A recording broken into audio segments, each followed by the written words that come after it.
¿Qué tal, amigos? Bienvenidos a una emisión más de Libros con Wasabi.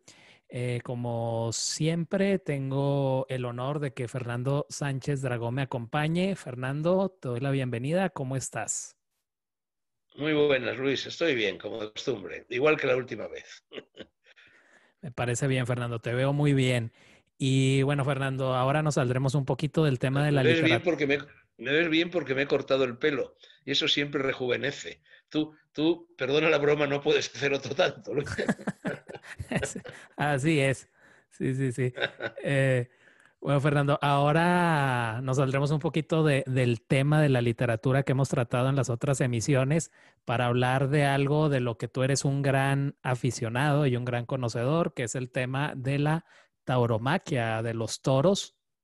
Así que, Fernando, eh, me gustaría empezar preguntándote qué representa la figura del toro para España y por qué encontramos representaciones tan antiguas como las que se encuentran en la cueva de Altamira o los toros de Guisando en Ávila. Bueno, vamos a ver. Ante todo, Luis, no nos estamos alejando demasiado, como tú has sugerido, de la literatura, porque verdaderamente hay mucha literatura sobre los toros, escrita por españoles, por supuesto, y escrita también por extranjeros, y no digamos ya por gentes, en fin, de Iberoamérica, ¿no? Y luego me haces una pregunta. Bueno, tú sabes que existe esta enciclopedia monumental, Los Toros, dirigida en su día por un prócer, por José María Cosío, y publicada por Espasa. Y son 15 volúmenes. 15 volúmenes, de los cuales además poco a poco, hasta hace pocos años, iban ayornándose y seguían apareciendo nuevos volúmenes. Entonces quiero decir que es monumental el caudal, en fin, de cultura, de interpretaciones, de filosofía, de etnología, de usos y costumbres, de derecho, en fin, de todo, que los toros han desplegado alrededor de sí. La pregunta que tú haces, en realidad, bueno, es verdad que España ha tenido siempre una vinculación muy con el toro, con la figura del toro, que es una figura mitológica universal, que existe prácticamente en casi todas las culturas de la Tierra, porque el toro simboliza la naturaleza bravaje, pero la naturaleza sin domesticar, sin domar, sin ahormar, sin encauzar,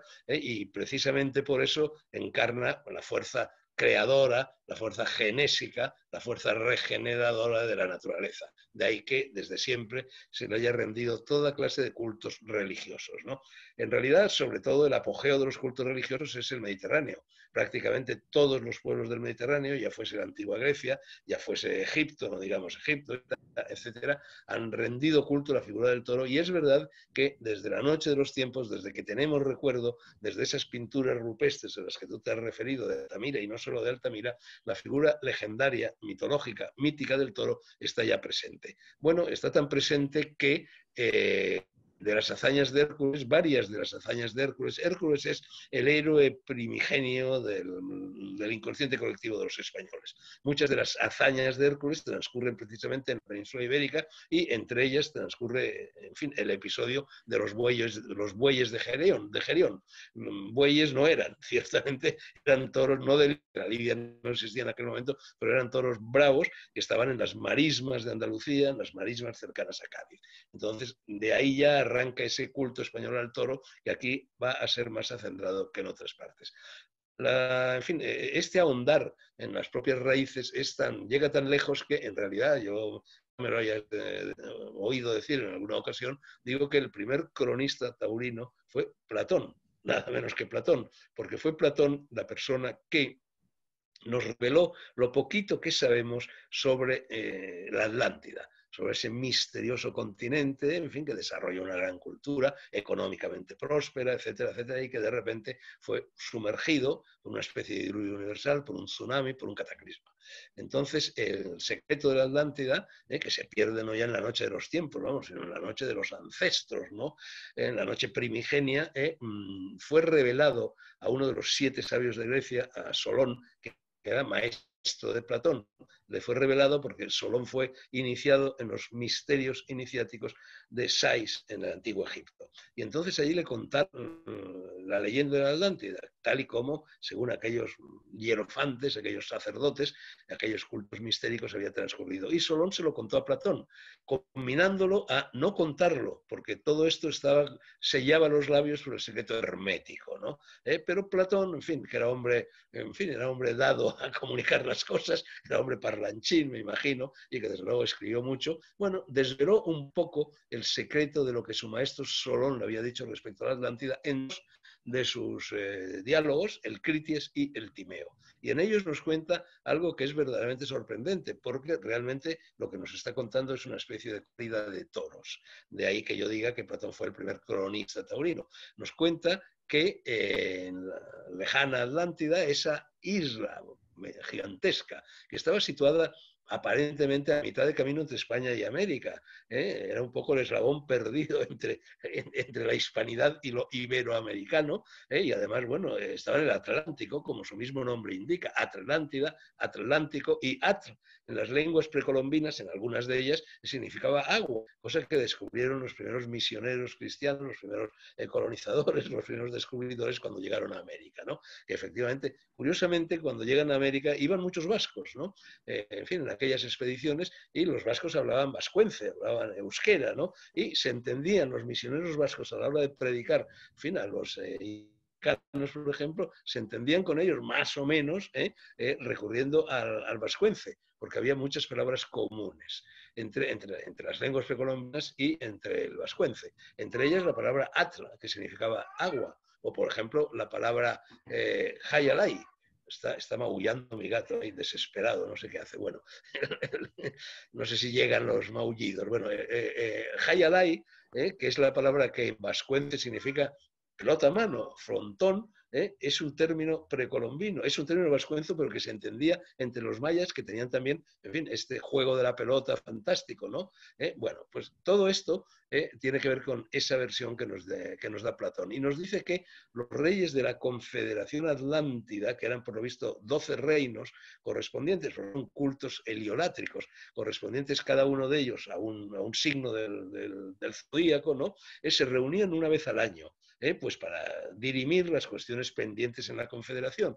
Recurriendo a un lenguaje actual, diríamos que se reunían para celebrar eso que hoy llamamos debate sobre el Estado de la Nación, que se celebra en el Parlamento una vez al año, en el cual los diputados de uno y otro partido pues intentan arreglar las cosas y pasar revista a lo que se ha hecho a lo largo del año. Bueno, y entonces para celebrar este debate sobre el estado de la Atlántida, dice Platón que se organizaba un festejo, que se organizaba un espectáculo. Y ese espectáculo se celebraba en un anfiteatro circular, y vamos, qué duda cabe de que los cosos taurinos, las plazas de toros, son anfiteatros circulares, que reproducen también una planta muy antigua de la arquitectura griega y de la arquitectura romana, y que asistían los 12 reyes de la Confederación Atlántida a este espectáculo.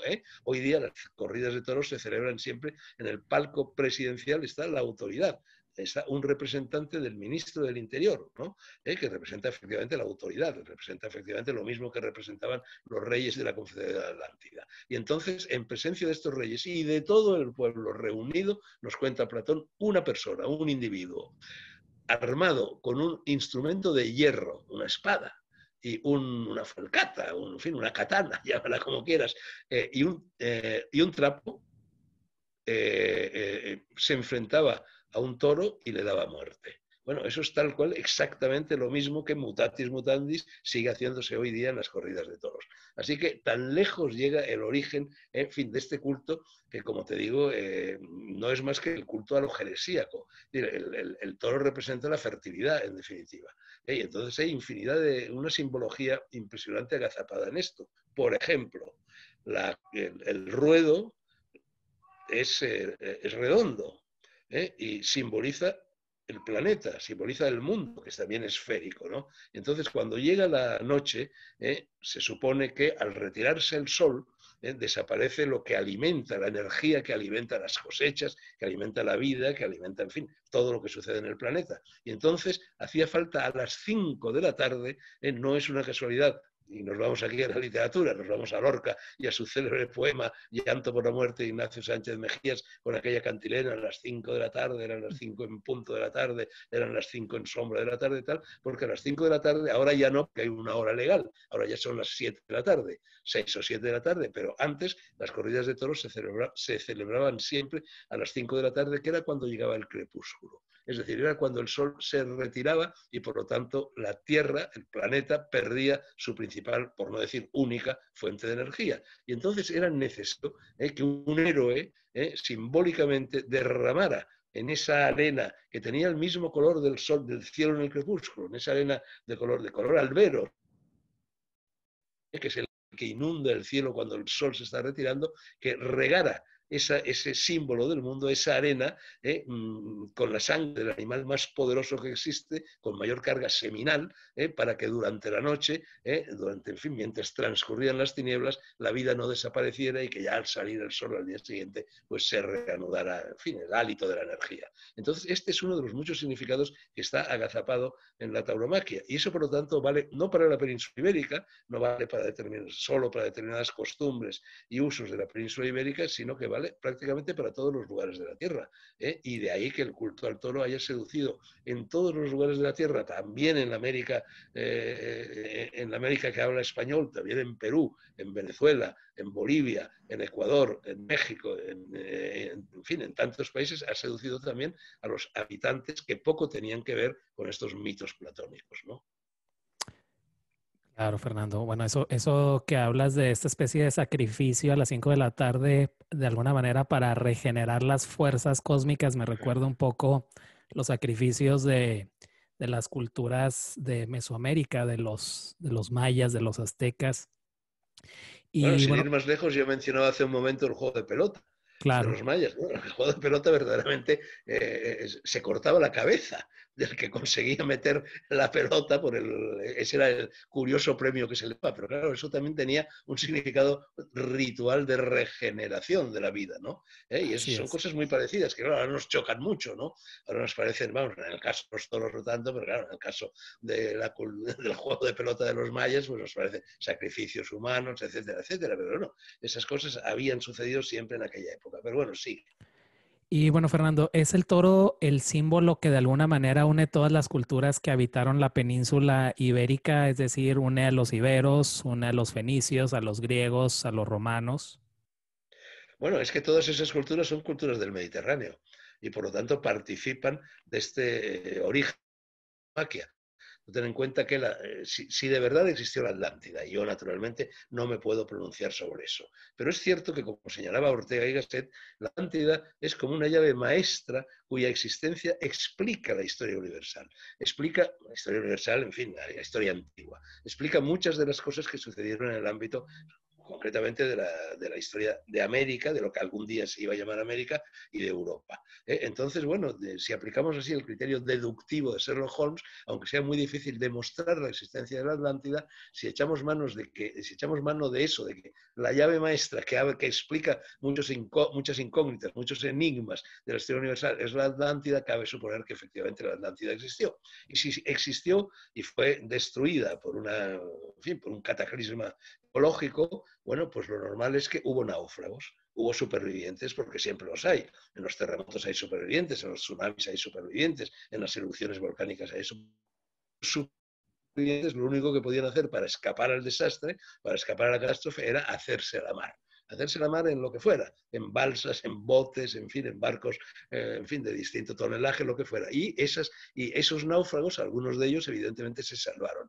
Y la lógica geográfica, la lógica de la ruta que seguían, había dos. Una, que llegaran a las costas del Yucatán, y otra, que llegaran a la península ibérica. Y que ya incluso se pudieran colar por el estrecho de Gibraltar y llegaran, por ejemplo, a Egipto, donde el culto al toro, el buey Apis, y todo aquello fue importantísimo. Y ya que llegarían incluso a Irán, a los cultos mitraicos, donde efectivamente los tauroolios consistían en regar con sangre de toro a los catecúmenos que iban en los misterios del dios Mitra.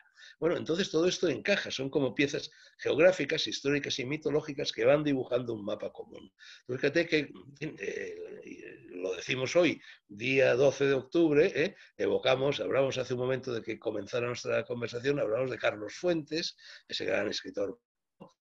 Y me decías que habías visto un programa que yo le hice, muy largo, una larga entrevista, y en fin, hablamos un poquito de Carlos Fuentes. Bueno, precisamente Carlos Fuentes, a mí, no sé si en aquella entrevista, encuentros nuestros, me contó algo que por otra parte yo, en fin, yo ya sabía, y es que como Hernán Cortés, que va a simbolizar verdaderamente la fusión entre los dos lados del Atlántico, se casa, de hecho, bueno, se casa con una azteca, se casa con una mexicana, se casa con una malinche, que luego se llamará Marina, se cristianizará. Entonces, Hernán Cortés llega al Yucatán en el año 1517, que en el calendario maya era el año de la caña, y era el año en el cual en las tradiciones mayas se pensaba que iba a regresar Quetzalcóatl, que era un dios atlántico, Atla. Su nombre termina en Atl, ¿no? De donde viene la serpiente de plumas, donde viene el mito del Quetzal, mito no, porque es un pájaro que existe. Yo lo vi incluso en una cierta ocasión y me quedé sobrecogido ante la aparición. 2 quetzales, fue uno de los episodios más sublimes de mi existencia.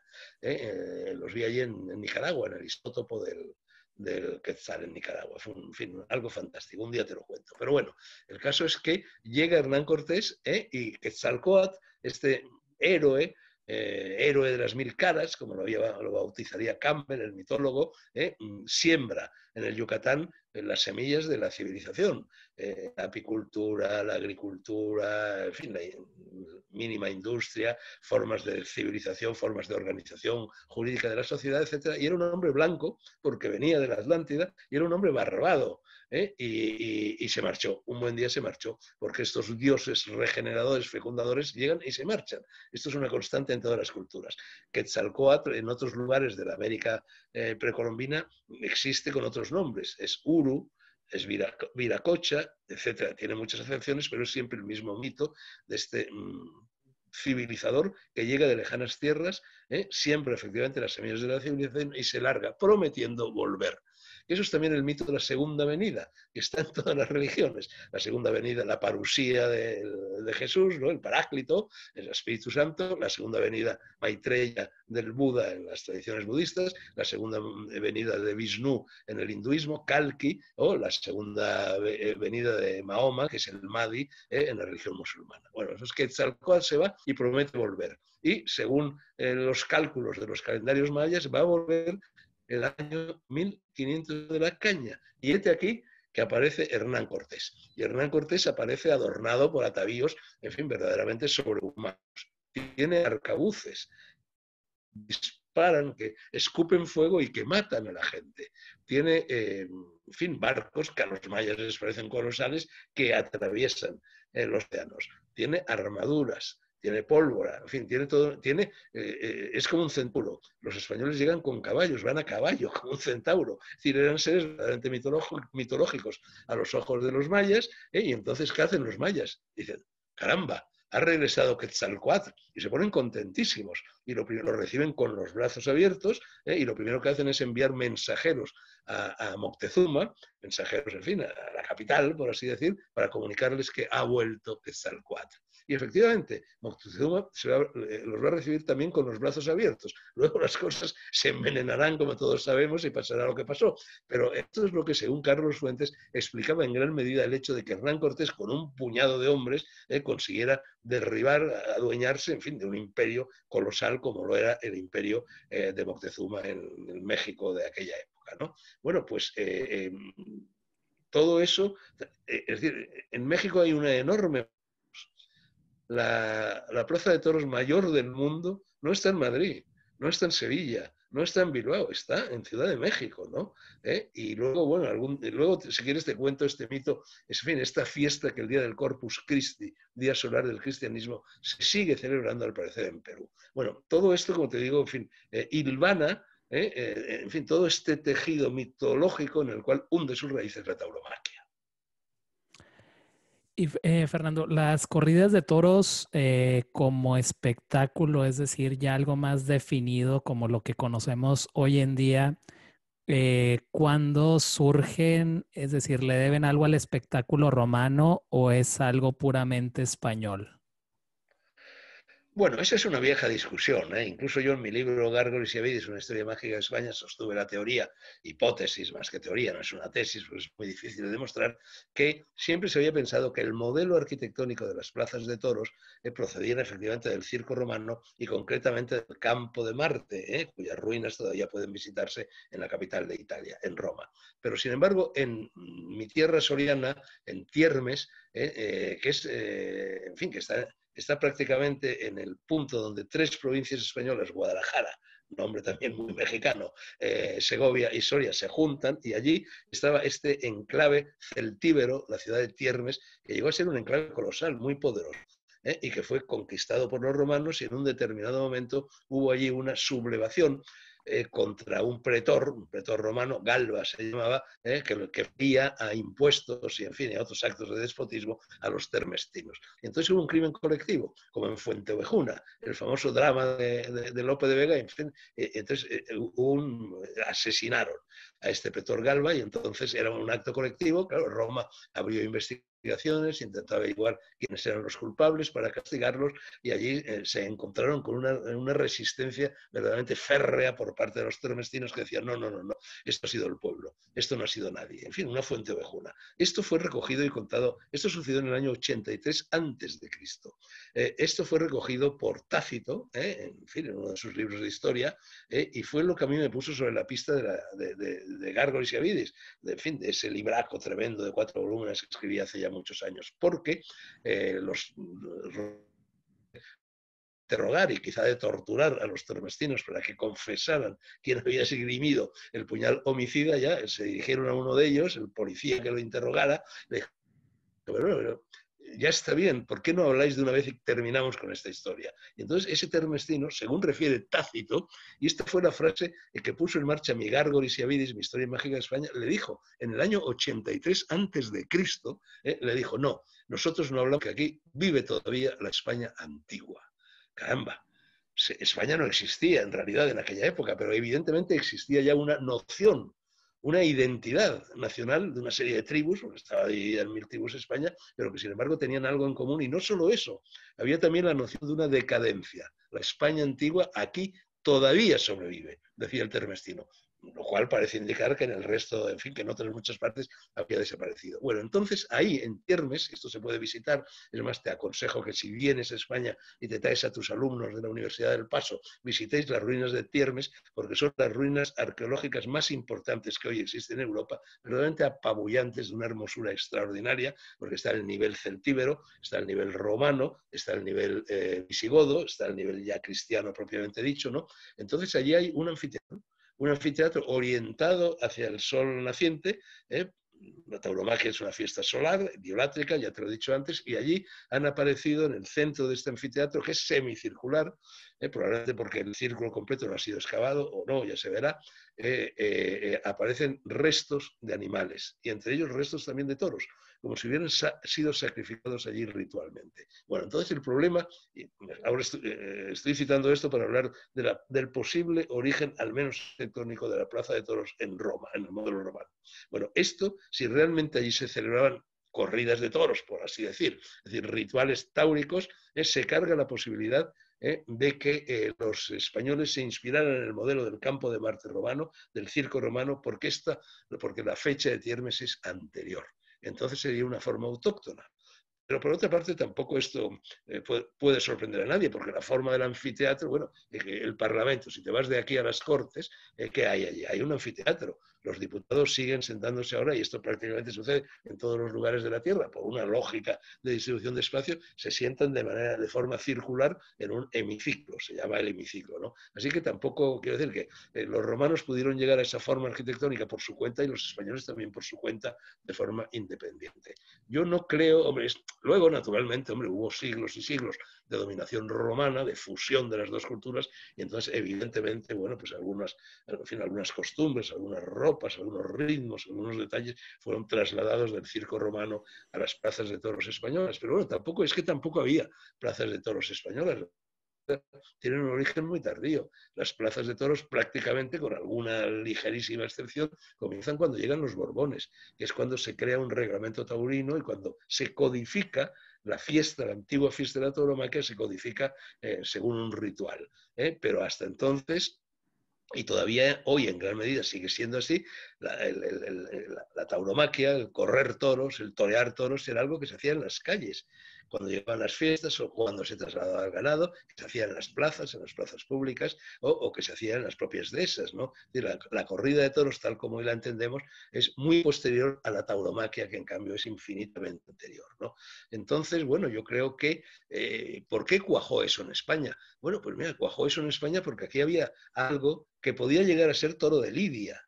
En los países no lo había. Es decir, el antecedente zoológico del toro de lidia es el uro, el legendario uro, ¿no? Bueno, el último, el uros había muy pocos y además era una especie prácticamente en extinción. De hecho, el último uro del que se tiene constancia murió en los bosques de Polonia, no sé, en fin, en el primer tercio del siglo XX. Es decir, el uro no existía en otros lugares y en cambio en España había sobrevivido. Había sobrevivido concretamente en las dehesas andaluzas, en las marismas, ¿no? Y entonces la herencia genética, la herencia zoológica de ese uro que era gigantesco, que era legendario no, era real, vamos, eso fue lo que hizo posible crear las castas de los toros taurinos, crear, en fin, lo que hoy llamamos, lo que hoy entendemos por ganaderías. Y a partir de ese momento fue posible torear a un toro, porque a un uro no hay quien lo torea.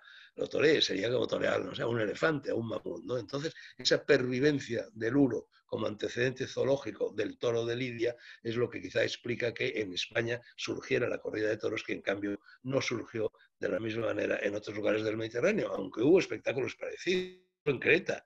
En fin, ya se sabe allí, las sacerdotisas cretenses saltaban por encima del toro, por encima de los cuernos, no se daba muerte al toro, pero al mismo tiempo existía el mito del Minotauro, agazapado en esa caverna, al cual había que entregar 100 doncellas todos los años para que las devorase, y el mito de Teseo. El mito de Teseo es el mito de un torero.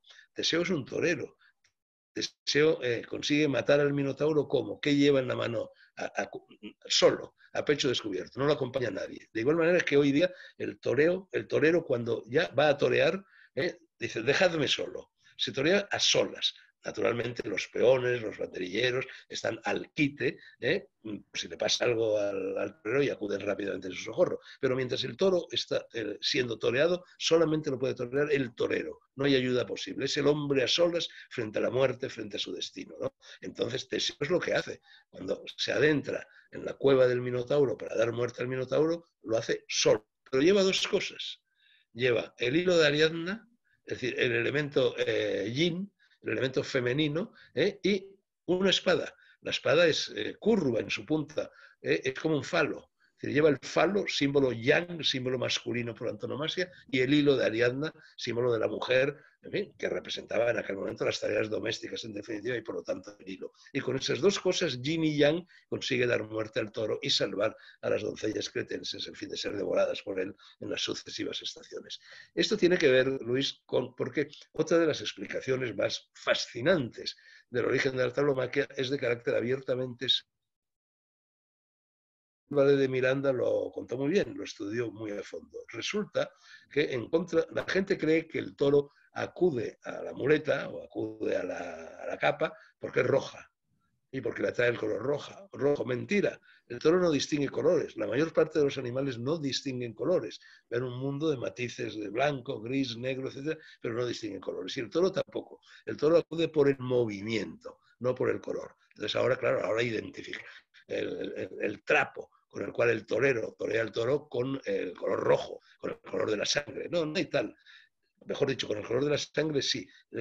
Inicialmente, y me estoy yendo al siglo XI, al siglo XII, al siglo XIII, a la Alta Edad Media, la capa del torero era blanca y simbolizaba la sábana que al día siguiente de consumarse el matrimonio entre el príncipe y la princesa, que en fin, con la cual contraía matrimonio, tenían que exhibir esa sábana en el balcón del palacio para que el pueblo la viera, y con las manchas de sangre procedentes de la desfloración, de la rotura del himen de la princesa, se demostraba al pueblo que la continuidad dinástica estaba garantizada porque el matrimonio había sido consumado. Pues bien, inicialmente, como te digo, esto está absolutamente demostrado, no es una fantasía, las capas de los toreros eran blancas y se tiñeron de rojo precisamente por influencia, en homenaje a esas manchas de la sangre procedente del himen de la princesa que se había casado, ¿no? Y poco a poco ya se tiñó de rojo, por fin, toda la calle. Entonces, ¿qué es lo que sucedía? Tú fíjate que,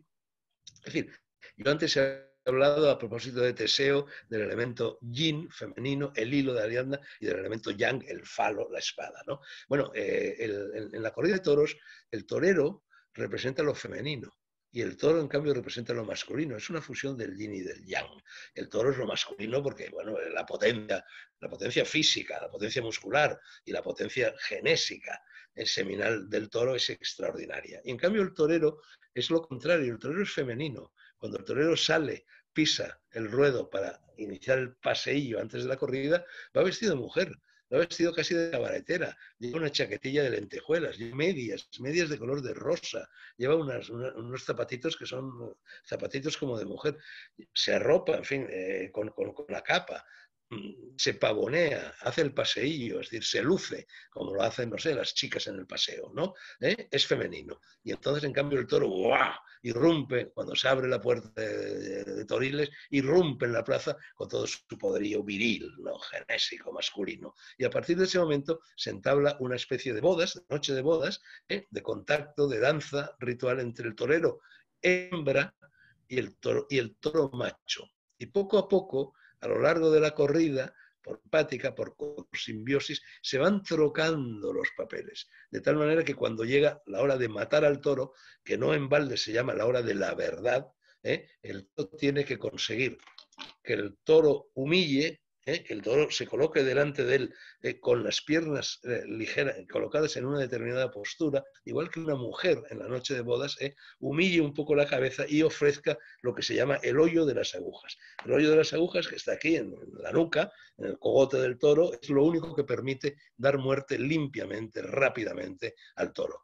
Y es un triángulo isósceles, es decir, una especie de hueco en forma de triángulo isósceles que lleva aquí el occipucio, por así decir, el toro, y entonces en ese momento el torero tiene que atinar a introducir el falo, el estoque, que tiene la forma de un falo en erección por ese triángulo isósceles. Tú fíjate que incluso hoy, pues por ejemplo, cuando el orgullo gay o cuando, en fin, las lesbianas y todo esto se manifiestan por la calle, hacen el signo del triángulo isósceles. El triángulo isósceles es el símbolo de la feminidad. Bueno, en ese momento en que el falo del torero entra en el triángulo isósceles del toro, se trocan, se cambian los papeles y el toro se convierte en hembra y el torero se convierte en macho. Entonces,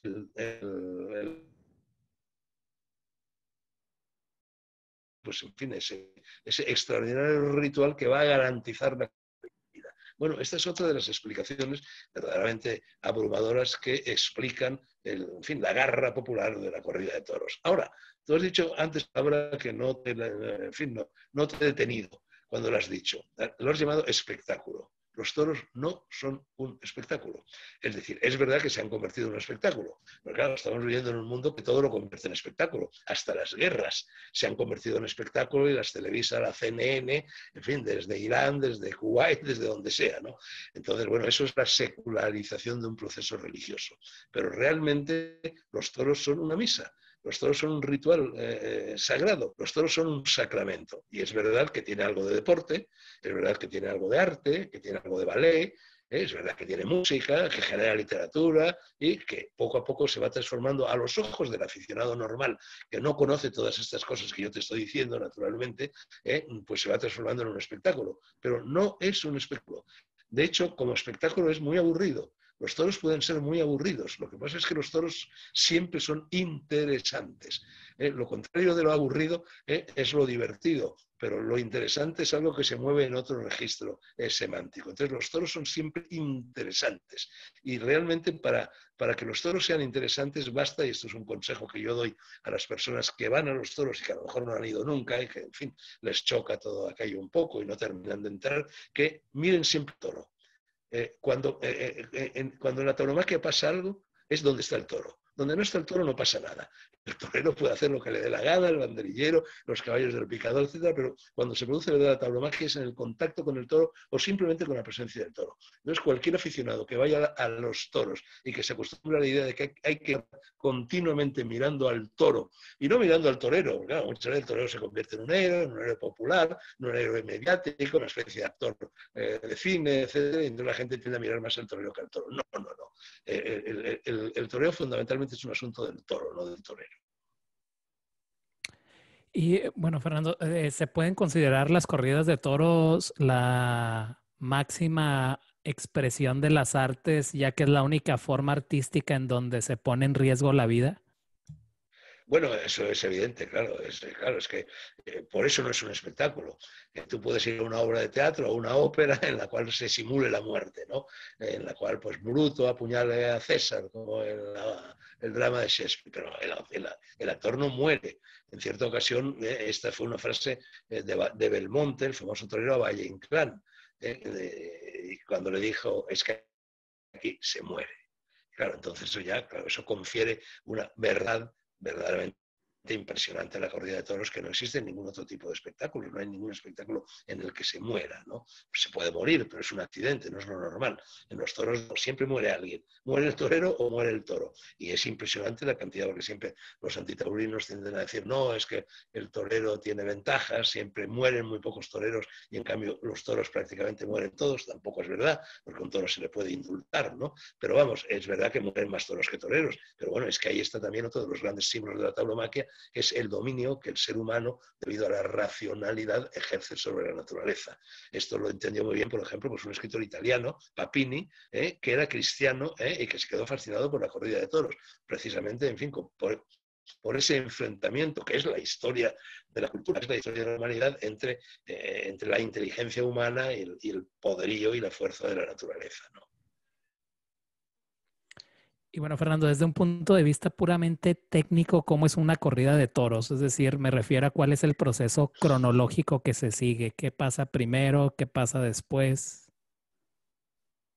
Bueno, vamos a ver, ¿tú no has ido nunca a una corrida de toros? He estado ¿Eh? en algunas, pero no sé mucho, la verdad, No, al respecto. no has entendido nada, ¿no? Claro, es que eso le suele pasar mucho a las personas que vienen de otros países y que, claro, entran en los toros y no entienden nada, porque es que es un espectáculo muy barroco, muy complicado. Hombre, de la misma manera que alguien que fuera a una misa, sobre todo si es una misa de las antiguas, en latín, imagínate tú, te traes a un chino o te traes a un japonés y de repente lo metes en la Catedral de Burgos, tiene una misa mayor con 12 canónigos que cantan gregoriano y que se expresan en latín y no entiende una sola palabra de lo que está pasando allí, ¿no? Entonces, efectivamente, en fin, hay que adquirir cultura taurina para poder entender lo que pasa en una plaza de toros, ¿no? Entonces, claro, es muy importante tener presente, como te decía antes, que una cosa es la tauromaquia y otra cosa es la corrida de toros. La corrida de toros es una consecuencia, es un pedúnculo, es un tentáculo de la tauromaquia, pero no es la tauromaquia. La tauromaquia son todas las fiestas, todos los ritos del toro que se celebran prácticamente en todos los lugares de España, incluso hoy. No hay fiesta, hay alguna, pero en el 90% de las fiestas españolas alrededor del toro. Porque en la fiesta, de lo que se trata en la fiesta, en definitiva, la fiesta es un happening.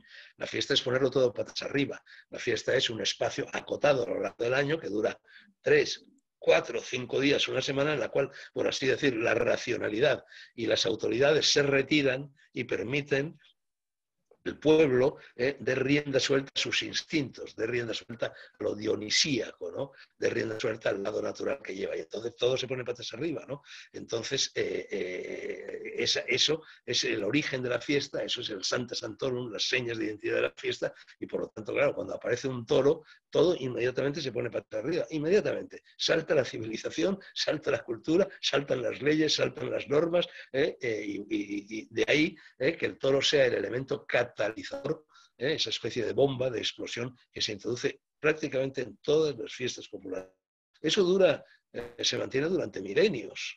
Eso ha estado siempre ahí y sigue estando ahí y no hay quien lo estirpe, ni siquiera en estos tiempos en los que, bueno, la prensa tiene a menudo la tauromaquia, en fin, como los antitaurinos la acusan en fin, de una abominación, de crueldad, de todas estas cosas. A pesar de eso, no consiguen eliminar la imagen del toro de las fiestas populares españolas, porque es que la gente lo lleva muy dentro, ¿no? Sería algo así, bueno, casi como castrarlos, ¿no? Entonces, bueno, toda esa parte de la tauromaquia normalmente queda fuera de lo que es la corrida de toros. La corrida de toros se produce fundamentalmente, como te decía antes, cuando llegan los Borbones. Los Borbones son de todo puro cartesianismo. La filosofía de la dinastía borbónica es francesa más no poder, ¿no? Y por lo tanto es la racionalidad llevada a su extremo. Y entonces llegan los Borbones aquí, los Borbones y su corte y sus gentes llegan a España y se quedan estupefactos. Se quedan tan estupefactos como se quedó Hemingway cuando llegó en 1922, me parece que fue, a las fiestas de San Fermín en Pamplona y escribió Fiesta, ¿no? Escribió aquella novela. Entonces, ese estupor que el espectáculo de los toros, porque tú date cuenta que es un milagro que los toros existan en este mundo de hoy, bueno, de hoy, de hace 50 años y de hace 100 años y de hace incluso 200 años, un mundo tecnologizado, un mundo surcado por ferrocarriles, por aviones, un mundo en el que hay bombas atómicas, en el que hay investigación científica, en el que todo está efectivamente muy estructurado racionalmente. Es sorprendente que esa fiesta siga existiendo, porque es lo único que queda del mundo antiguo vivo. Por supuesto, del mundo antiguo quedan ruinas, quedan cuadros, quedan esculturas, quedan vestigios, pero están en los museos, son letra muerta, ¿no? Pero un espectáculo, en fin, algo vivo que arrastra a millones y millones de personas todos los años en España y fuera de España, y que procede directamente de los antiguos cultos al héroe, en fin, a los titanes, a los dioses, es algo que solo existe en la corrida de toros. Es algo verdaderamente portentoso que hay, lo cual indica hasta qué punto sus raíces, en fin, llegan muy adentro en el inconsciente colectivo de los pueblos ibéricos. Bueno, entonces llegan los Borbones y ante este espectáculo de desmadre generalizado, de desorden, una especie de happening, era en fin, una comedia de arrabal, como un happening de Jodorowsky, y deciden someterlo a orden, deciden someterlo a norma. Entonces, ¿qué hacen? Encerrar en plazas de toros el espectáculo, para que esté allí contenidito, para que no se desparrame por las calles. A pesar de eso va a continuar desparramándose por las calles, pero al menos en lo que se da en llamar corrida de toros estrictamente dicha, se organiza en un espacio cerrado. Los toros se conducen no, en fin, porque los traigan los gañanes y los pastores corriendo por las dehesas y por los caminos hasta la capital, sino que ya se conducen, bueno, en vehículos, están encerraditos, se encierran en los chiqueros, salen directamente a las plazas de los chiqueros, no andan sueltos por las calles, ¿no? Y entonces se genera un reglamento taurino, es decir, se militariza la corrida de toros. Y lo hacen para ponerle un dogal, es decir, para poner un poco de orden en este desmadre generalizado. Entonces, fíjate, cuando yo digo que se militariza, en realidad no estoy diciendo nada raro, porque en fin, todos los cambios de los distintos tiempos, los distintos momentos, los distintos ritos que hay en la corrida, se comunican a toque de corneta.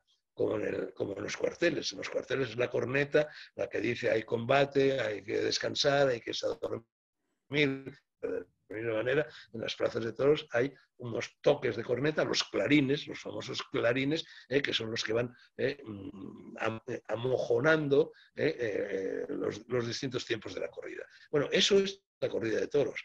Y de hecho, incluso pues, obligan a que pase. La corrida de toros en España está regida por el Ministerio del Interior, lo cual es un disparate. Porque, por lo pronto, porque la gente que va a los toros es gente siempre muy educada y nunca hay problemas con el fútbol, por ejemplo. Bueno, los seguidores de un equipo se pegan con los seguidores del otro, los jugadores, el árbitro, que se hay siempre lío, ¿no? En cambio, los toros no. La gente de los toros es educadísima, ¿no? Y entonces nunca pasa nada. Y sin embargo, el fútbol forma parte del Ministerio de Cultura, por poner un ejemplo, y en cambio los toros no forman parte, como deberían, del Ministerio de Cultura, sino del Ministerio del Interior. ¿Por qué? Porque verdaderamente es una subversión del orden establecido. embutido, ¿no? Bueno, y entonces así surge eso por lo que tú me estás preguntando, que son los distintos tiempos de la corrida de toros. En la fiesta en la calle no había tiempos. En la fiesta en la calle simplemente el mocerío, y a veces no el mocerío, sino también de las personas talluditas. Se suelta un toro, se trae un toro, el toro empieza a cometer por aquí y por allá y la gente se salva como se puede. Ahí ya no hay orden, no hay toque de corneta. Las plazas de toros sí. Entonces, claro, las plazas de toros están ritualizadas al máximo. Es decir, primero tienen que salir los llamados guacilillos, que van a caballo, que son dos, que recorren la plaza y que se acercan a donde está el palco de la presidencia para que les den las llaves del toril. Bueno, antiguamente se les tiraban las llaves del toril y lo recogían con su sombrero. Bueno, esto ya no se puede hacer, porque las plazas de toros algunas son muy grandes y evidentemente no se puede lanzar un pedazo de llave así, en fin, desde las alturas para que la recoja el alguacilillo con su sombrero, pero bueno, eso se sigue respetando en todas sus formas. Entonces, que el alguacilillo ha conseguido las llaves, pues se las va a entregar al individuo que abre los toriles, que es ese portón que está, en fin, en un costado de la plaza y que da acceso a los chiqueros donde el toro está encerrado. Antes de eso ha habido otros muchos ritos. Por las mañanas se lleva a cabo el sorteo, es decir, los toreros, acompañados por su gente de confianza, por sus apoderados, etcétera, ven los 6 toros y los sobreros, que son los toros que van a ser toreados también en caso de que se inutilice alguno de los toros, de los 6 toros en el curso de la corrida, ven los toros que van a torear y los sortean. Pero los toros son más grandes, los otros son más pequeños, pues unos son más fáciles de torear, los otros son más difíciles, es decir, no hay 2 toros iguales. Los toros son unos animales muy complejos, con una psicología muy compleja que el torero tiene que estudiar muy a fondo porque se está jugando la vida. Entonces, bueno, lo primero que se hace es ese sorteo donde se adjudica 2 toros, por lo general, a cada uno de los 3 toreros que van a torear. Pero eso se hace por la mañana. Y ya luego bueno, los toros siguen encerrados y esperan que empiece la corrida. Entonces, una vez que los alguacilillos en fin, esto que te he contado antes, bueno, llega el paseillo. Entonces aparecen todos los toreros en primera fila, garbosos, majos, bien vestidos, caminando con postura, en primera línea y acompañados por sus respectivas cuadrillas. En todo eso hay un orden severísimo, es decir, el torero más antiguo va en el centro, pero la antigüedad de los toros se mide por el lugar, por el momento en el que han tomado la alternativa, con el que han confirmado la alternativa en Madrid. Es decir, el momento en el que han dejado de ser novilleros y han pasado a ser toreros, es decir, gentes que torean a toros de 4 años o de 5 y no de 3, que es lo que hacen los novilleros, o de 2 incluso, ¿no? Bueno, y entonces los toreros hacen el paseillo, y recorren toda la plaza y llegan también al palco de la presidencia y lo saludan, destocándose, con inclinación, respeto a la autoridad tal. Y ya luego se desperdían. Y ahí va a llegar el primer tercio. Sabes que la corrida está dividida en 3 partes, que son los 3 tercios. El primer tercio es el tercio de picas. Es decir, se abre el toril y sale el toro que le corresponde a ese primer torero esa tarde. Y entonces el torero tiene que torearlo. Tiene que torearlo con la capa. El primer tercio es tercio de capa, en la cual con la capa va a conducir el toro hasta los caballos de los picadores, que hay 2 caballos en cada corrida, que están situados en extremos opuestos. Los extremos no, porque es un redondel, pero bueno, en lugares opuestos de la plaza. Entonces hay que llevar, en fin, con elegancia, con maestría, con garbo, con ritmo, hay que llevar el toro para que embista al caballo, porque la bravura del toro se va a ir con el caballo.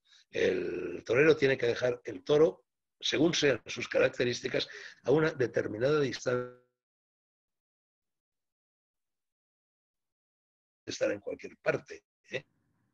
Y entonces con la pica el toro acomete al caballo. Y entonces el picador, que suele ser un hombre voluminoso, porque necesita peso, los caballos están ahora, antiguamente no, están protegidos gualdrapas metálicas para evitar que sufran cornadas, ¿no? Y entonces el toro arranca, ataca al picador, ataca al caballo, y el picador con la pica y exclusivamente si hace bien, con la fuerza de sus músculos, aguanta la cometida del toro. Esto es necesario. Mucha gente cree, bueno, que eso es una crueldad necesaria porque efectivamente es de todas las partes de la corrida la más cruenta, aquella en la que se derrama más sangre por lo general, y además, hombre, impresiona un poco ver cómo una gruesa pica se introduce en el lomo del torero. Pero eso también, en fin, tiene un ritual, hay que hacerlo según determinada, en fin, hay que hacerlo respetando la fuerza del toro. El toro se le quita un poco de fuerza con eso, el toro pierde sangre, pero es que si no pierde sangre no se le puede torear. El toro es tan bravo que se llevaría por delante el mundo entero, no ya al pobre,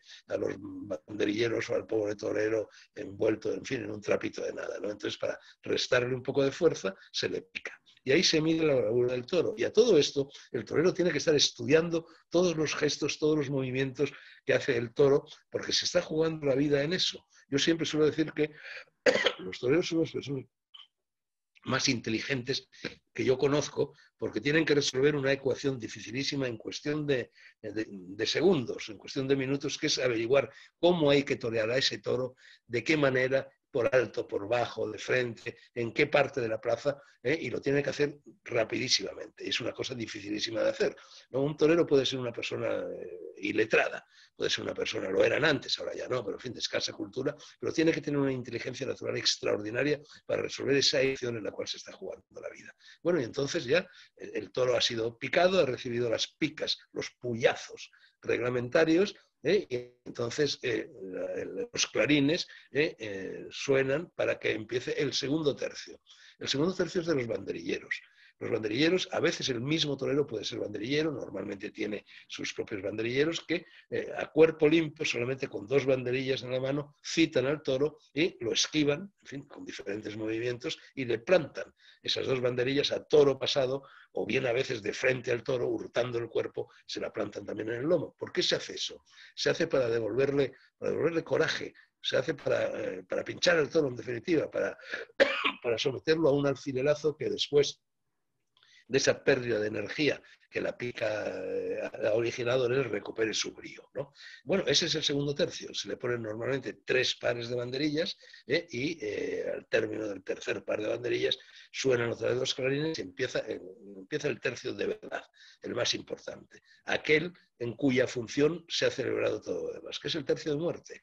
Entonces ya el torero solo con la muleta, no con la capa, que es más amplia y que por lo tanto permite defenderse mejor de la acometida del toro, con la muleta, que es mucho más pequeña, tiene que conseguir ahorrar, tiene que conseguir torearlo, irlo dominando poco a poco con el exclusivo objeto de que al cabo de X número de minutos, porque todo esto está reglamentado, tiene un minutaje muy severo, se coloque en esta postura ahormado delante para que pueda ser estoqueado y muerto. Y entonces ya llega la famosa hora de la verdad, en la cual el torero, efectivamente, armado solo con esta espada y con la muleta, consigue dar muerte al toro.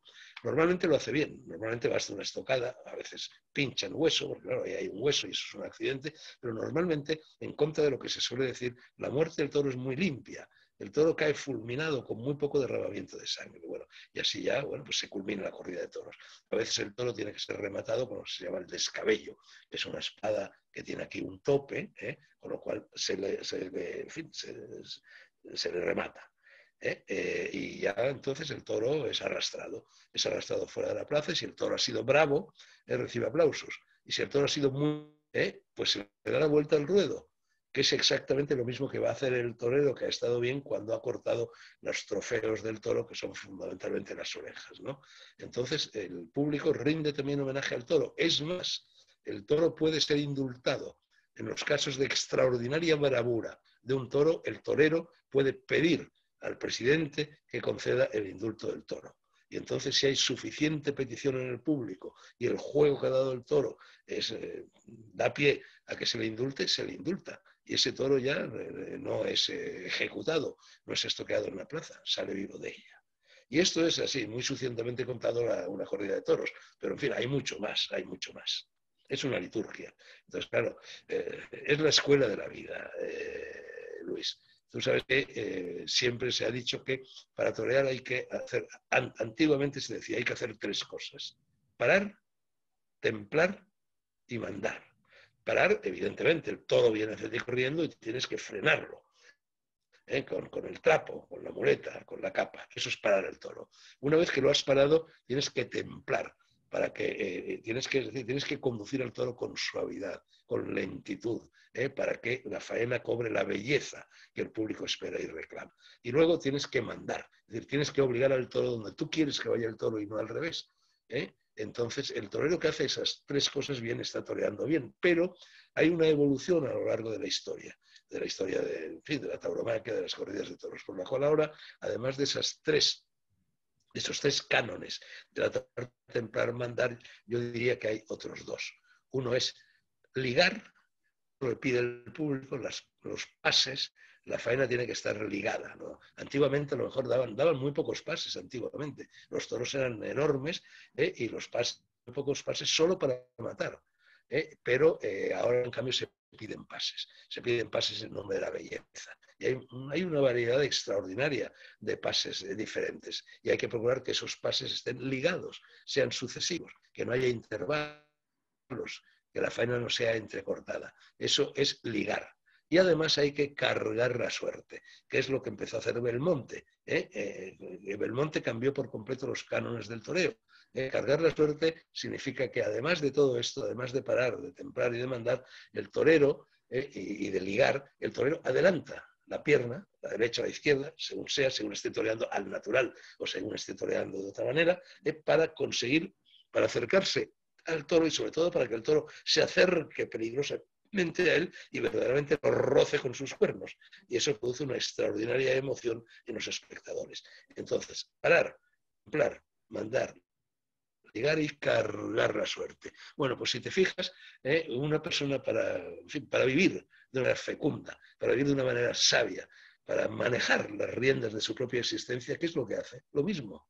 Hay que parar, hay que templar, hay que mandar, hay que ligar y hay que cargar la suerte. Es un modelo de vida. El toreo es altamente pedagógico, el toreo es docencia, el toreo está enseñando a la gente joven a templar, a mandar, a cargar la suerte y a ligar. Y también por eso es por lo que los toros es muy difícil que desaparezcan, porque hay en ellos una pedagogía extraordinaria.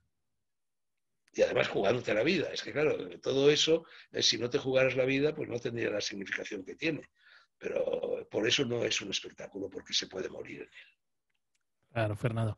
Bueno, Fernando, antes de continuar, hay ciertos problemas de imagen, más no de sonido, que es lo que importa. Así que una disculpa a nuestros espectadores por ello, pero el sonido está perfecto. Fernando, me gustaría preguntarte para las personas que no sepan y para desmentir todos estos mitos sobre de los antitaurinos, me gustaría preguntarte cómo es la vida de un toro de lidia antes de ser sacrificado en una plaza de toros. Bueno, el toro es un animal doméstico, porque en definitiva el toro es un animal que vive libremente en las dehesas, pero está, en fin, bajo el amparo de los seres humanos. El toro es el animal que mejor vive en el mundo. Por lo tanto, y esto es de cajón, el toro debe su existencia a la corrida de toros. El toro es un animal muy caro de sostener y no tiene ninguna utilidad. Hombre, sí, es verdad que se puede comer su carne, pero vamos, eso es muy poquito, eso es dudosamente rentable.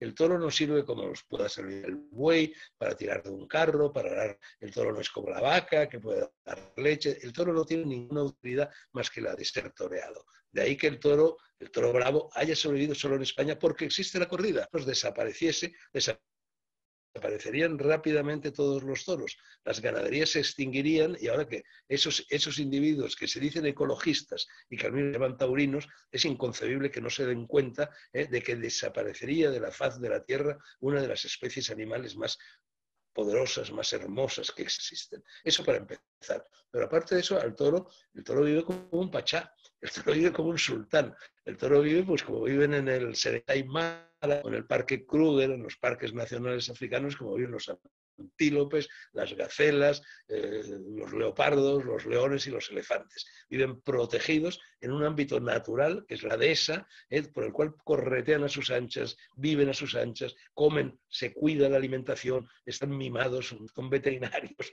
médicos, los capataces, la gente del campo, hasta un extremo inconcebible. Es decir, nadie vive más bien que un toro de lidia. Es el animal mejor tratado, pero tiene...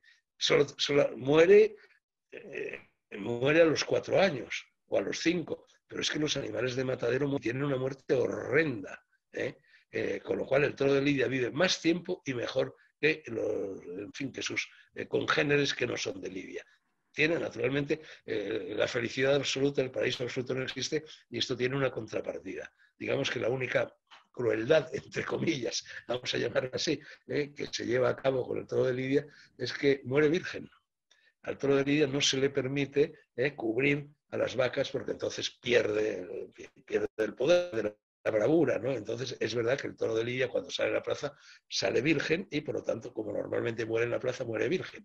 Bien, eso es verdad, pero en fin, quitando eso, ningún animal vive mejor que el toro de lidia. Y aparte de eso, las consecuencias de la eliminación de la corrida no serían solo funestas para el animal, serían funestas también para el ecosistema, porque en España enormes extensiones de terreno llenos de bosques, de lagunas, de pájaros, de animales de todas clases, de especies vegetales y especies zoológicas, han sobrevivido gracias a las dehesas. Sin de no puede haber toro de lidia, porque el toro de lidia tiene que criarse al aire libre, el toro de lidia tiene que correr exactamente igual que un león en el Serengeti o un guepardo, ¿no? Y entonces, gracias a eso se ha salvado esos parajes bellísimos, que están desperdigados por muchos lugares de España, sobre todo por Andalucía, por Salamanca, por de Castilla también, se han salvado de las corridas de toros. No solo desaparecerá el toro de lidia, sino que esos lugares serán inmediatamente invadidos por la urbanización, por los chalés, por los hoteles de 5 estrellas, por los campos de golf, por los centros comerciales, es decir, será un desastre. El caso es decir, los antitaurinos sencillamente no saben todo esto, no lo quieren saber. Son el ejemplo fehaciente de lo que Antonio Machado de uno de sus versos cuando decía desprecia en cuanto ignoran. Es decir, lo que hay detrás del movimiento antitaurino no es ese buenismo generalizado, en fin, nadie ama más a un toro de lidia que los toreros, nadie ama más a un toro de lidia que los aficionados a los toros. No, en ninguna parte del mundo he visto yo tanto solo al toro de lidia, sino a todos los animales en general, por contagio, por ósmosis, como en los ambientes taurinos. En los ambientes taurinos se venera a los animales. Nadie más animalista que un aficionado a los toros. Y todo esto pues lo ignoran los antitaurinos que esgrimen precisamente, vamos con decir, por ejemplo, la mayor parte de los antitaurinos son progres y por lo tanto son abortistas. Entonces no les escandaliza el aborto que se perpetra con los seres humanos y sin embargo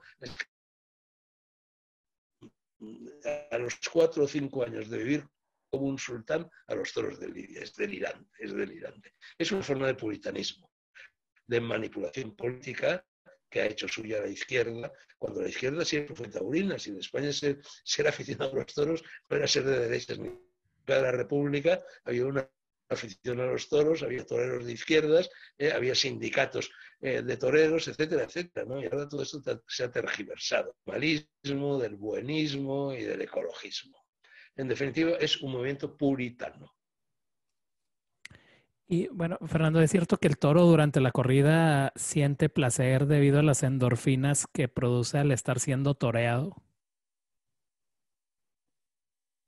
Bueno, vamos a ver, es opinión de determinados científicos. Naturalmente, para responder a tu pregunta, pues tendría yo que ser toro, tendría que ser toreado y sabría si eso es así o no. Hace aproximadamente 15 años, en la Universidad Autónoma de Madrid, hubo científicos, veterinarios y tal, que estudiaron muy a fondo la descarga de las hormonas del placer o del miedo en el momento de la corrida y en el momento del matadero.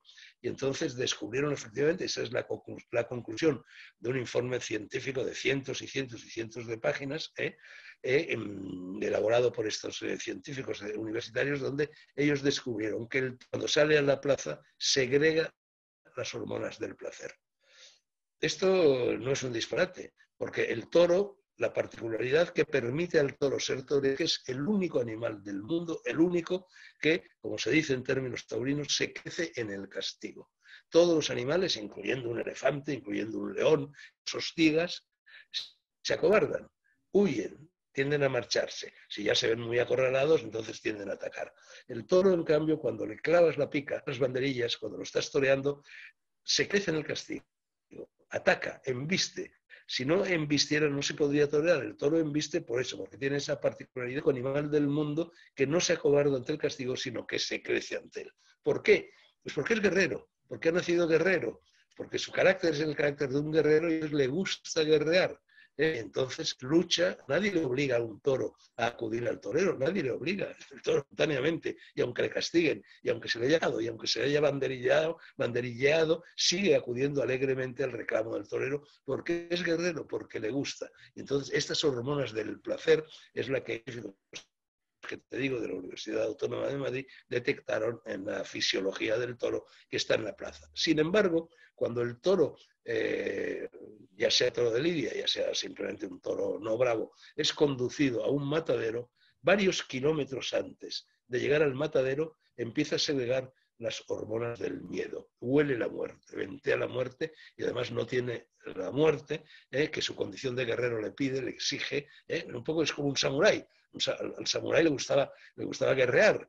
Por supuesto que se jugaba la vida. En cierto modo, incluso le gustaba entregar la vida en el acto de guerrear. Eso, no otra cosa es el famoso seppuku o harakiri, por ejemplo, ¿no? Es morir con honor. Entonces, el toro, efectivamente, parece ser que siente placer en la plaza de toros y en cambio siente terror cuando se lo lleva al matadero. Mira, yo hice en cierta ocasión, hace ya de esto, pues fue en los años 70, hice una serie de programas para la televisión que se llamaba Tauromagia, que estaba dedicada a los toros. Y entre otras cosas rodé escenas paralelas de la muerte del toro en la plaza y de la muerte del toro en el matadero. Bueno, la muerte en la plaza estaba llena de dignidad, llena de coraje, llena de hermosura, llena de bravura. En cambio, la muerte en el matadero era espantosa. Era una cosa sanguinaria, más no poder, en fin... eran imágenes espeluznantes las del matadero. Entonces, bueno, pues así las cosas, Luis. Pero como el mundo está vuelto al revés, pues ya veremos a ver en qué para todo esto. De todas maneras, cuando se habla de crisis de los toros siempre han estado en crisis.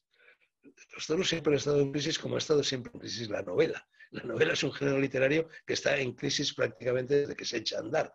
Los toros también, hombre, evidentemente, todo esto de lo que estamos hablando, todo esto que implica el mundo de la tauromaquia, hombre, no son cosas baladíes, son cosas muy serias, son cosas muy profundas, son cosas que remueven, en fin, emociones muy radicadas en el ser humano, ¿no? Imágenes, símbolos, cultos religiosos, etcétera, etcétera. Entonces, siempre ha habido una postura crítica respecto a los toros. No es un espectáculo, no es un arte que pase inadvertido. Entonces, bueno, ya por ejemplo, la Iglesia Católica en numerosas ocasiones ha condenado los toros. Por ejemplo, en la época de Felipe II hubo una bula del Papa que excomulgaba a todas las personas que fueran a espectáculos taurinos.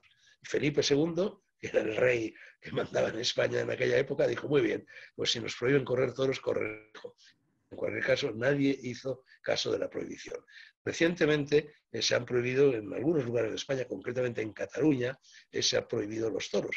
Se han prohibido parlamentariamente por votación en fin, de los diputados. Bueno, eso ya pasó.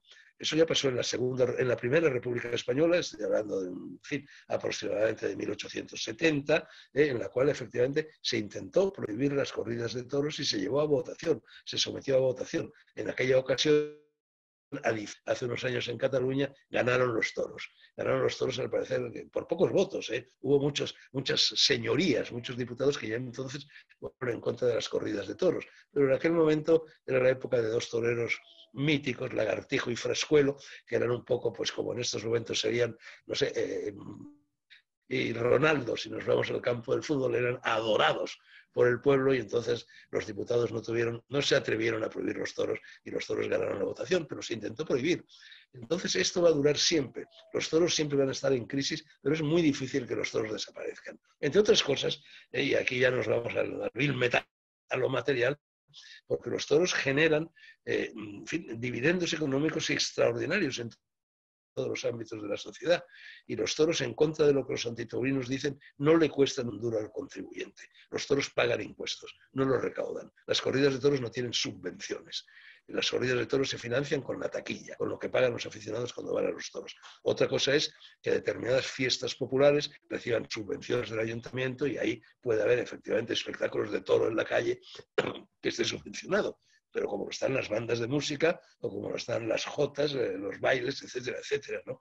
Entonces, bueno, es muy difícil desmantelar los toros en España. Ahora, bien, una de las consecuencias nefastas de la pandemia esta dichosa que estamos viviendo es que prácticamente los toros, casi no se celebran corridas de toros. Entonces, fíjate que estamos hablando hoy, 12 de octubre, que concretamente en Zaragoza, claro, que es la ciudad de la Virgen del Pilar, 12 de octubre, además del descubrimiento de América, es también la fiesta de la Virgen del Pilar, pues se celebra una corrida de Ringo Rango, se ha celebrado siempre una feria entera, pero una corrida el 12 de octubre en Zaragoza, que yo no sé si en esta ocasión se está celebrando o no. Sé, por ejemplo, que ayer toreaba Morante de la Puebla en Córdoba, pero claro, ahora obligan a que en las plazas de toros haya vacíos entre dos asientos ocupados, claro, lo cual convierte, en fin, la corrida de toros en algo bastante tristón. Y luego además se producen cosas verdaderamente chuscas, llamativas, grotescas. En España, yo recuerdo este verano, se celebró lo que de toros, que se celebraba después del desencadenamiento de la pandemia en Ávila. Entonces, bueno, se tomaron medidas sanitarias, aplicando las normas vigentes, etcétera, etcétera. El papel del ayuntamiento, timbrado por el ayuntamiento, oficial, con el lenguaje oficial, etcétera, se estipulaba que la famosa mascarilla, que tenían que estar en la plaza con mascarilla, imagínate, suele gritar olé, cuando el torero hace algo bien, imagínate si va a poder gritar. Pero bueno, el caso es que tenían que estar con la mascarilla, excepto se la podían quitar únicamente para comer pipas. Yo no sé si ahí, en América se entiende lo de las pipas. Son las pipas de girasol o las pipas de lo que sea, esto que, en fin, que toman los chicos en el cine, los niños por aquí y por allá. Entonces, para comer pipas podías quitártela. Y luego, una vez comidas las pipas, tenías que volvértela a poner. En fin, cosas de España, Luis, cosas de España. El Fernando, Tiberia Show. volviendo a esto que mencionabas de la prohibición Fíjate, por cierto, ahora que he dicho lo de olé, tú que eres filólogo, ¿sabes cuál es la etimología de olé? No, ¿Por qué se grita olé? no. Olé ha pasado también al mundo del flamenco, claro que es un mundo muy, muy contiguo al de los toros, muy consanguíneo al de los toros, pero solo se grita olé en el flamenco y solo se grita olé en los toros.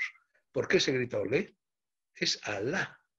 Es una exclamación que viene desde la presencia de los musulmanes en España, que viene concretamente de Andalucía, donde se mezcla los musulmanes con los toros, con el flamenco, entonces decían Alá, Alá, Alá, lo cual implica hasta qué punto los toros realmente eran una liturgia y no un espectáculo. Es verdad también, y esto nos hemos dicho, que en el origen de los toros hay un elemento cinegético, y los toros también están muy emparentados con la caza, se cazaba a caballo. Entonces se cazaba a caballo y se cazaban toros. De ahí viene precisamente la suerte de picar o la suerte de los rejoneadores. Además de toreros a pie, hay toreros a caballo, esos extraordinarios caballos andaluces, ¿no?, que verdaderamente bailan en la plaza, como si aquello fuera, en fin, un ballet ruso, ¿no? Y eso viene precisamente del origen también cinegético de los toros. Fernando, volviendo un poco a lo que mencionas de la prohibición de las corridas en Cataluña, ¿esto es porque realmente les interese proteger al animal o es por cuestiones políticas independentistas de querer eliminar el símbolo que unifica a toda España? No sé, si es así, habría que eliminar también el español, ¿no? El castellano. Sí, evidentemente, no, por supuesto. Esto es solo una estrategia conducente a eliminar la idea de España y a desvincularse de España. Entonces, claro, ¿de qué se desvinculan? Se desvinculan de la bandera, se desvinculan del himno, se desvinculan de los grandes símbolos. Si no hay un símbolo superior al de los toros que unifique prácticamente a toda España. Porque con la excepción de las Islas Canarias, que bueno, realmente las Islas Canarias se incorporan al concepto de España muy tardíamente y además prácticamente están mucho más cerca de África que de España. Pero Islas Canarias, donde también hubo plaza de toros en Tenerife, se cerró, prácticamente ha habido plaza de toros en toda España. La unidad de España son los toros. De la misma manera que se puede decir que la unidad de Italia son los espaguetis, porque espaguetis comen todos en Italia, la unidad de España han sido siempre los toros. Doquiera vayas en España te vas a encontrar una plaza de toros. Es verdad que hay lugares como, por ejemplo, Galicia, que están allá arriba, un poco esquinados, metidos en el Atlántico, etcétera, con tradiciones más celtas que ibéricas, ¿no? Donde han tenido menos presencia histórica los toros. Pero también allí, en La Coruña hubo plaza de toros, en Pontevedra sigue habiendo plaza de toros, y luego están las famosas plazas portátiles que se van poniendo de pueblo en pueblo al hilo de sus fiestas, ¿no? Entonces es evidente que es una maniobra política a separarse del país, a desgajar España. Además es que es absurdo porque, por ejemplo, los catalanes se han inventado, como necesitan un animal totémico, porque prácticamente animales totémicos los hay en todas partes, hay un animal simbólico siempre, que puede ser, hablábamos antes del quetzal para los mayas, que puede ser la serpiente de plumas, que es el quetzal en realidad, o que pueden ser otros animales, el tigre, el jaguar, también para los mayas, o el tigre en la India, es decir, hay animales totémicos que aglutinar para simbolizar una cultura, bueno, pues los catalanes han tenido que inventarse otro animal, un animal totémico. Se quedan sin el toro, cuando más que en Cataluña había una afición extraordinaria a los toros. Barcelona tenía dos plazas de toros. En Barcelona fue la primera ciudad del mundo que tuvo 2 plazas de toros. Luego ya llegó Madrid, pero después de Barcelona. Y en lugares como Figueras, por ejemplo, había una tradición taurina extraordinaria. También la había en las Islas Baleares. Bueno, pues todo eso se van y han dicho, el toro no es nuestro animal totémico. ¿Sabes cuál es el animal totémico ahora de los catalanes? No tengo El idea. burro. El burro. O sea, el animal, el toro, oye, que es un animal espléndido, poderoso, grande, bien armado, por el burro, hombre, que es un animal, en fin, muy simpático, muy trabajador, pero vamos, que no tiene las mismas connotaciones de dignidad que tiene un toro bravo, ¿no? Claro. Fernando, ya para terminar, Hay un libro mío, sí.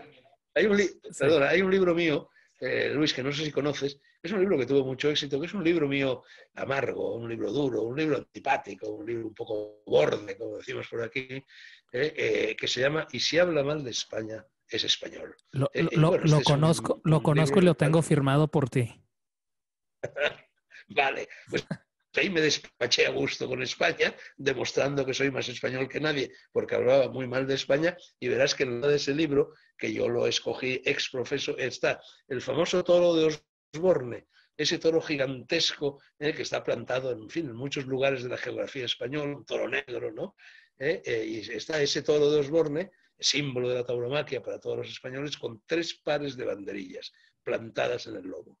Un par de banderillas es la bandera rojigualda, la bandera de España, otro par de banderillas es la señera, que es la bandera catalana, y otro par de banderillas es la icurriña, que es la bandera vasca. Es decir, entre los catalanes, los vascos y los españoles están acribillando al pobre toro de Osborne.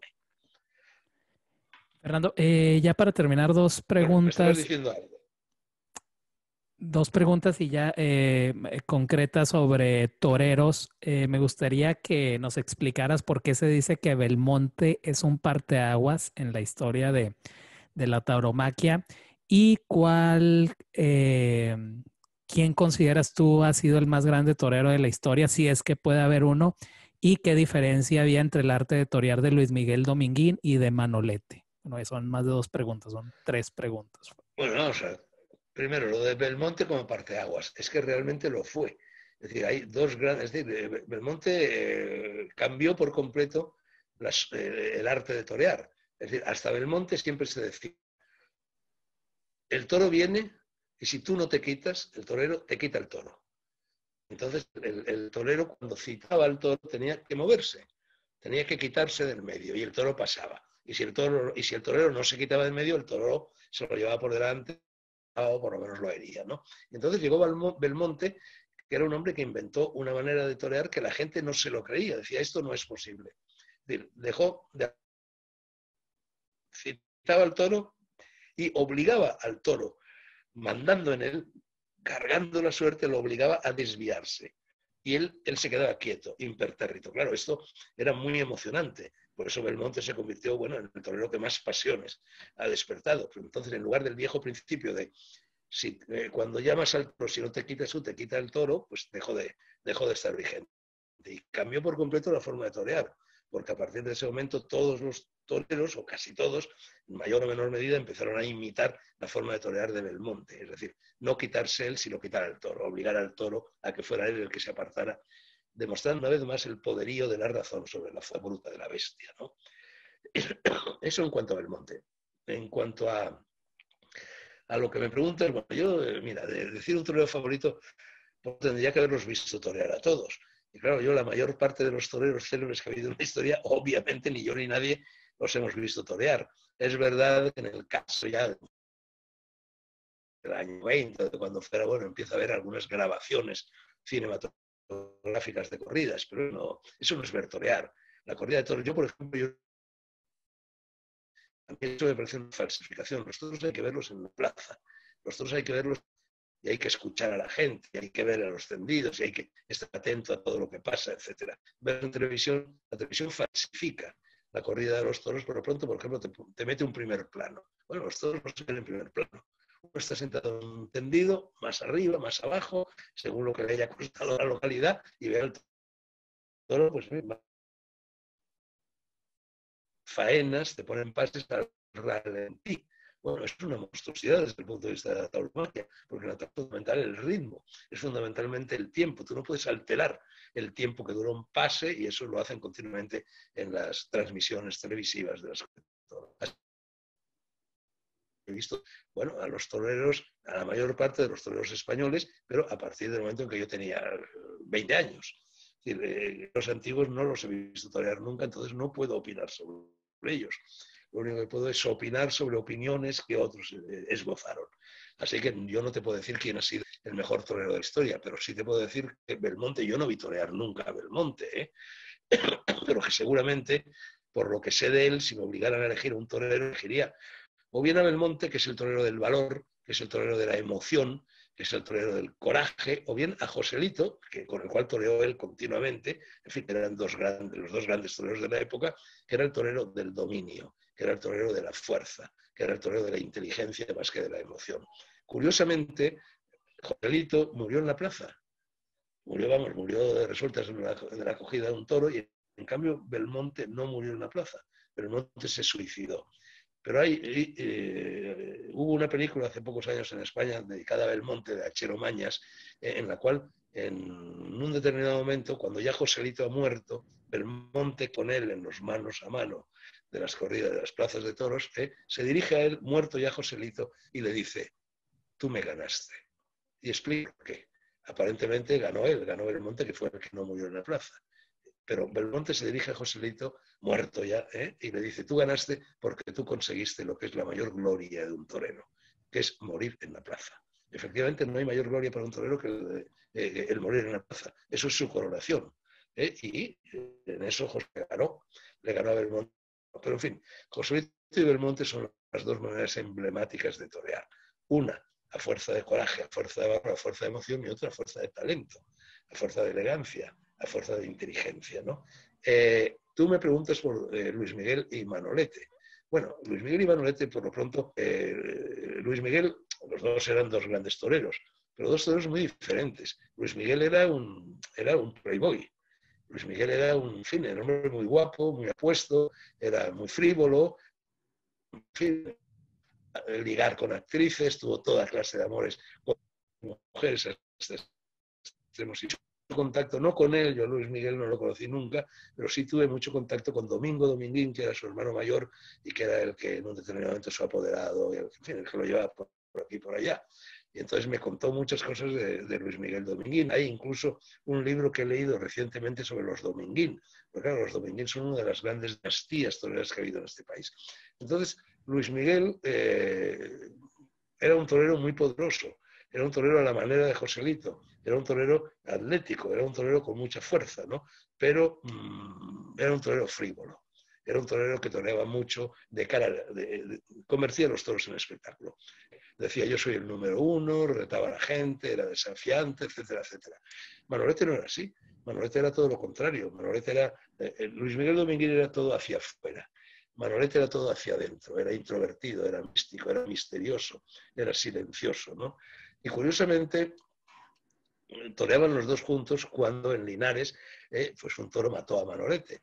Y ahí siempre se ha dicho que, bueno, que hubo una especie de pique, porque en aquel momento Manolete era el torero clásico, era el torero que más venía, a mucha distancia del segundo, y Luis Miguel Dominguín venía pegando, venía arreando. Era el joven torero que pisaba muy fuerte, que pisaba con mucho brío, y entonces se cuenta, porque yo esto no puedo juzgarlo, que Manolete cometió un error en el momento de tirarse a matar al toro, y estaba ofuscado porque precisamente quería parar los pies a Luis Miguel.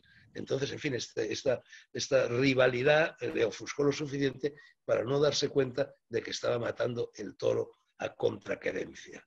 Es decir, en una posición en la plaza cerca de chiqueros por los cuales el toro, en lugar de seguir la trayectoria de la muleta de Manolete, se iba a ir hacia el lado opuesto y ahí fue como lo empitonó. Yo no sé si esto es cierto, es una leyenda. Pero vamos, en cualquier caso, Manolete y Luis Miguel Dominguín no son tampoco toreros que quepa oponer entre sí. Joselito y Belmonte sí, eran dos formas distintas de torear, o Antonio Ordóñez y Luis Miguel. Es decir, digamos que el oponente, el complementario de Luis Miguel, más que Manolete, sería Antonio Ordóñez, gran torero, extraordinario torero, uno de los grandes, y que fue en definitiva aquel libro, El largo y trágico verano, ¿no? El que hizo toda una serie de manos a manos que hubo entre Antonio Ordóñez y Luis Miguel Dominguín, en el que los encumbró a los dos. Bueno, en aquel momento Antonio Ordóñez era el gran torero y Luis Miguel Dominguín era, en fin, era una vez más el torero atlético, pero estaba en alza. Antonio Ordóñez estaba en su mejor momento. Antonio Ordóñez era el hijo del Niño de la Palma, que había sido el torero que sedujo a Hemingway cuando llegó a Pamplona en los años 20, en fin, hubo con él siempre una relación muy estrecha, y en cambio Luis Miguel Dominguín estaba ya batiéndose un poco en retirada. Y de hecho, Hemingway vino a sostener que si aquella serie de manos a manos hubiera seguido, Luis Miguel Dominguín hubiera sufrido una severa jornada en la plaza porque ya no tenía fuerza suficiente para aguantar el tirón de Antonio Ordóñez. Pero ahora, si tú me dices esto, me preguntas, ¿cuál es tu torero favorito? Pues hombre, es como si me preguntas que cuál es mi escritor favorito. Es que, en fin, cada torero tiene sus virtudes y cada torero tiene sus defectos y cada torero conecta mejor conmigo en este caso, en un momento de su historia y en un momento de mi historia que otros. Entonces, hombre, yo te diría, hombre, yo la persona a la que mejor he visto torear es Antonio Ordóñez, sin duda alguna. Quien ha visto torear a Antonio Ordóñez se queda embelesado. Pero al mismo tiempo te diría que en este proceso que va del toreo tradicional en el cual si no te quitabas tú te quitaba el toro, al toreo moderno que es el de Belmonte, plantándote delante del toro, llega otro torero muy reciente que es José Tomás. Y de hecho José Tomás en estos momentos desencadena, bueno, una veneración verdaderamente idolátrica como rara vez ha existido en España. ¿Por qué? Porque es que lo de José Tomás verdaderamente es decir, José Tomás yo lo he comparado alguna vez, en fin, a esa frase de la Biblia, del Evangelio, cuando se dice que cuando la Virgen María se queda encinta por una especie de rayo de sol que atraviesa el cristal sin mancharla. Es decir, sigue siendo virgen después de la concepción de Cristo.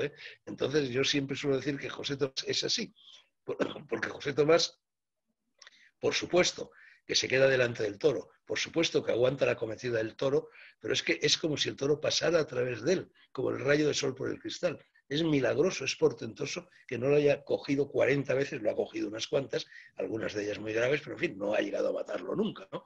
Entonces, yo creo que José Tomás es el torero de la emoción por antonomasia, el torero que lleva a sus últimas consecuencias ese proceso que inició Juan Belmonte. Entonces, en estos momentos, sin duda, lo que pasa es que no torea casi, porque es que los toreros son gente muy rara, ¿sabes? Y José Tomás, al cual yo también lo conozco y tal, yo he tenido bastante trato con bastantes toreros, y son gente rarísima los toreros.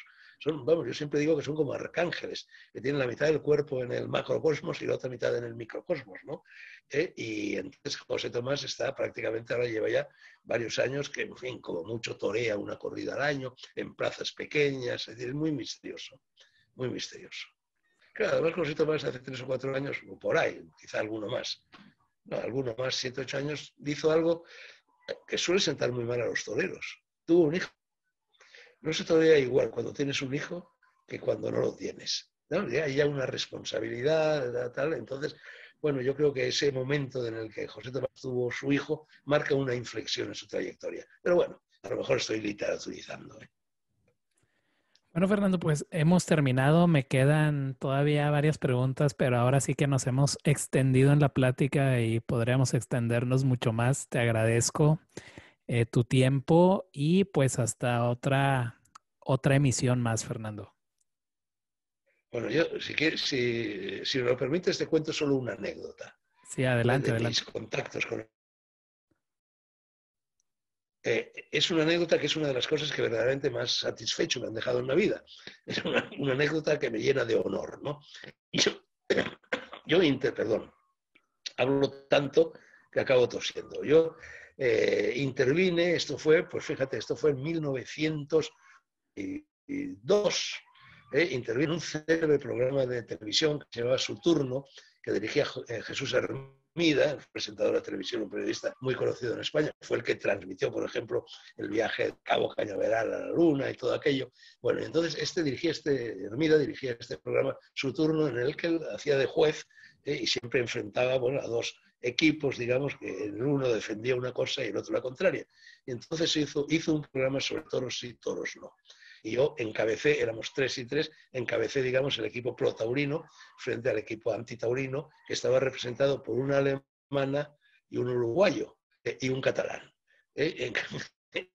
Que pasó de todo. No te puedes ni imaginar el lío que se organizó. Acabamos en los tribunales. Yo tuve que estar yendo meses y meses a declarar al juzgado de Navalcarnero porque el catalán me denunciaba por las cosas que yo había. En fin, el lío padre se organizó, ¿no?